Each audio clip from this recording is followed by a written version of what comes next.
মুসলিম সমাজে এক ধরনের হুজুর আছে যারা মানুষের মাঝে প্রচার করে 18,000 মাখলুকাত, অর্থাৎ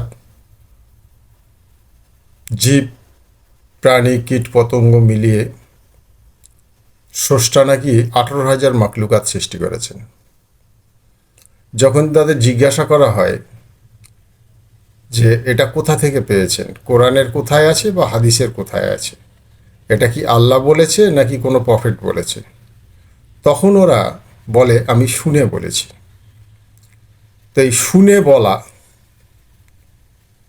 এই ধরনের অজ্ঞ মূর্খ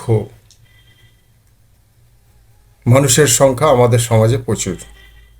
আর এটাই হলো ধর্ম, ধর্ম কুসংস্কার।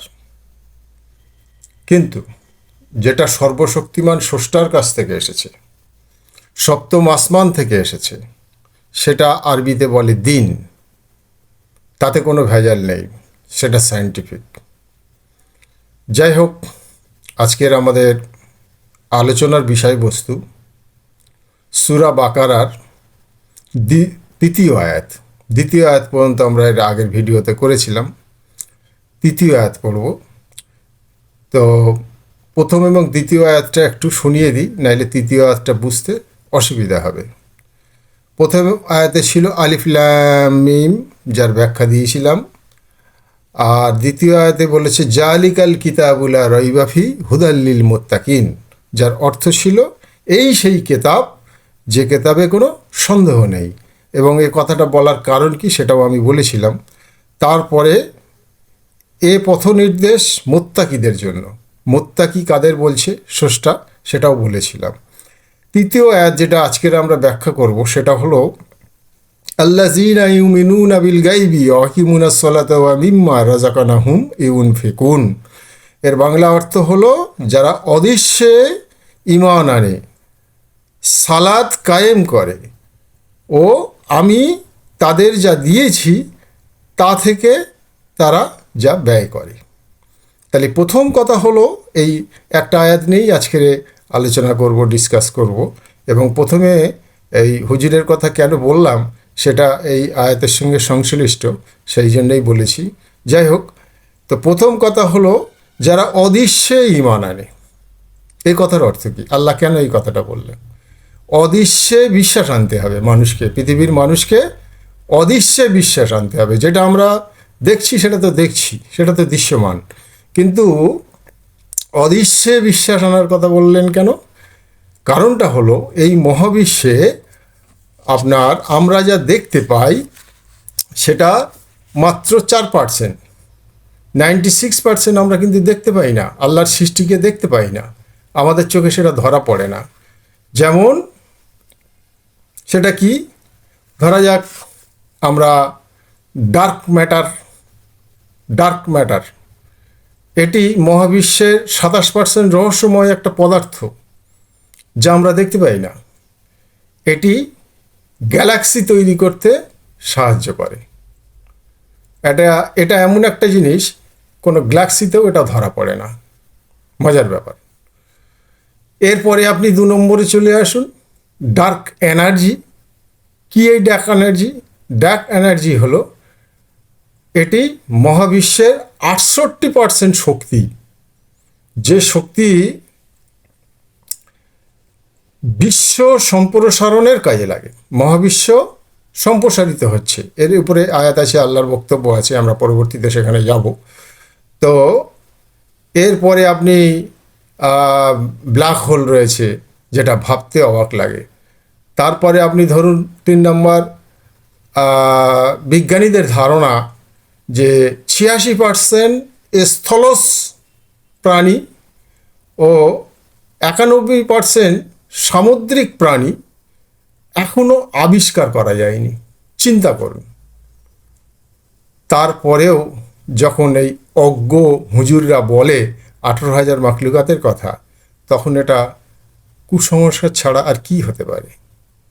যাই হোক, এই আয়াতে অদৃশ্যে ঈমান আনার কথা যেমন বলা হয়েছে, এই সবগুলো বিষয় যেমন রয়েছে, এখানে দুটো প্রাণীর কথা বিশেষভাবে আল্লাহ কোরআনে উল্লেখ করেছে।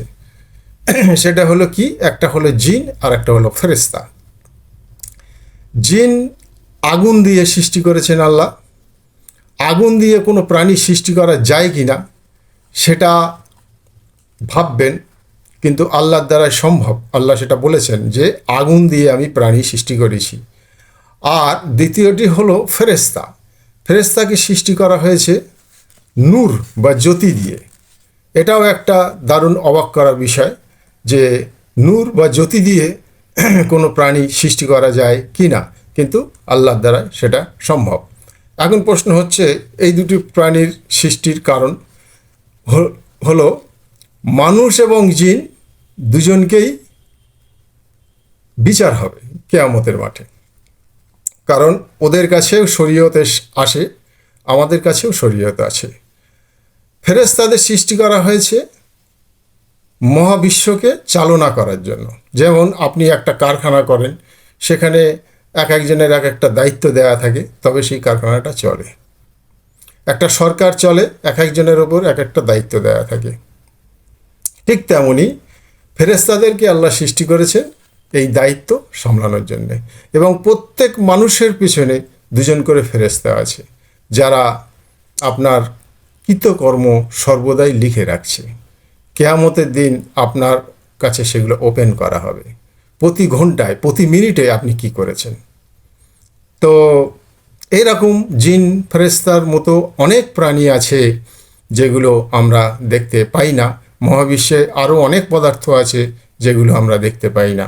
এক একটা গ্রহে কী যে আছে আল্লাহ ভালো জানে। যাই হোক, গবেষণা চলছে, আগামী দিনে হয়তো আমরা জানতে পারবো। এরপরে আপনার আসছি যারা অদৃশ্যে ঈমান আনে, সেটা সম্পর্কে আলোচনা করলাম।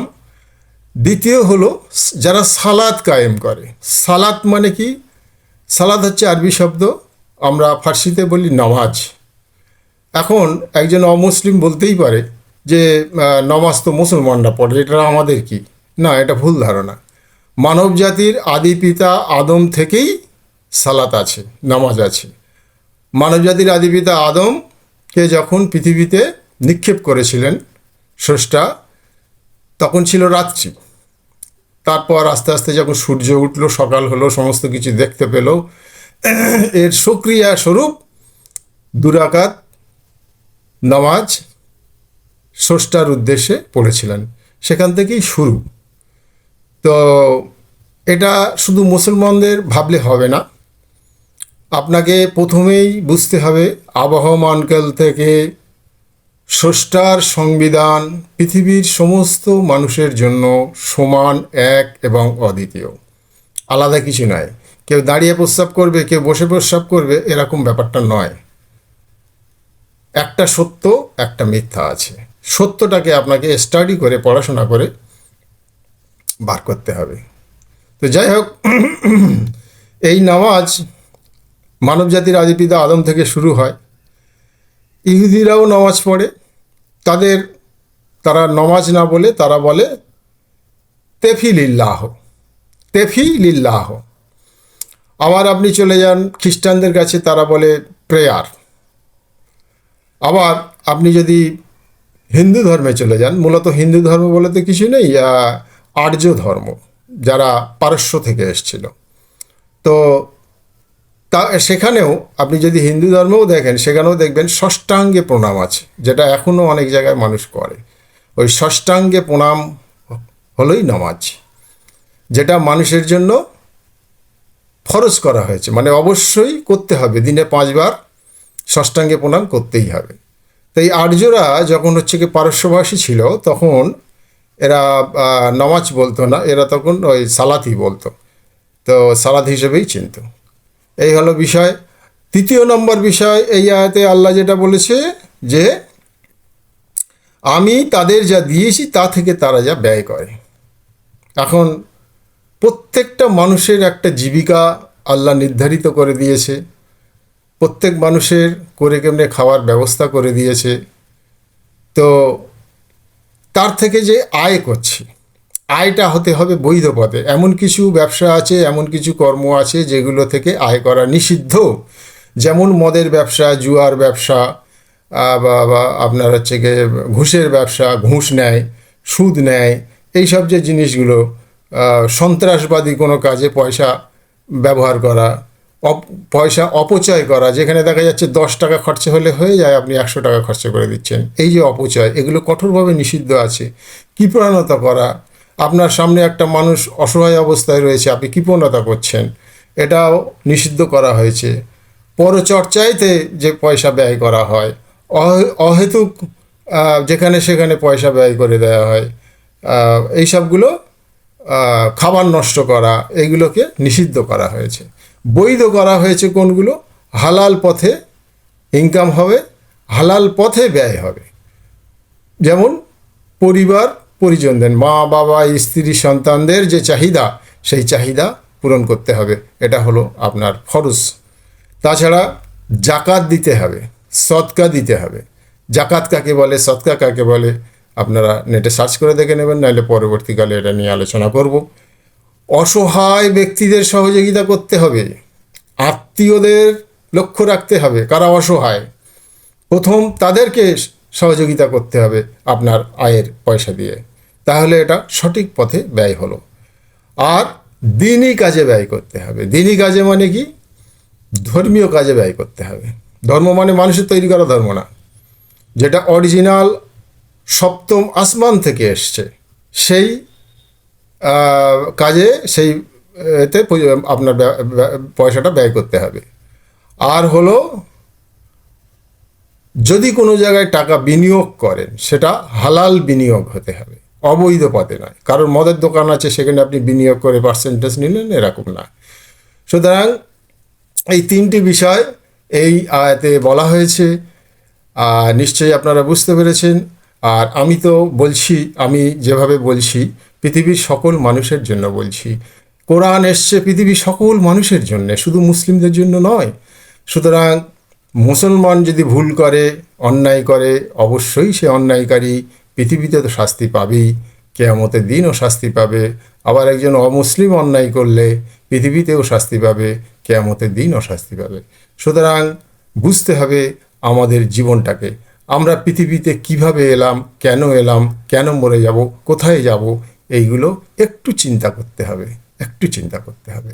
আজ এ পর্যন্ত, সবাই ভালো থাকুক, ধন্যবাদ।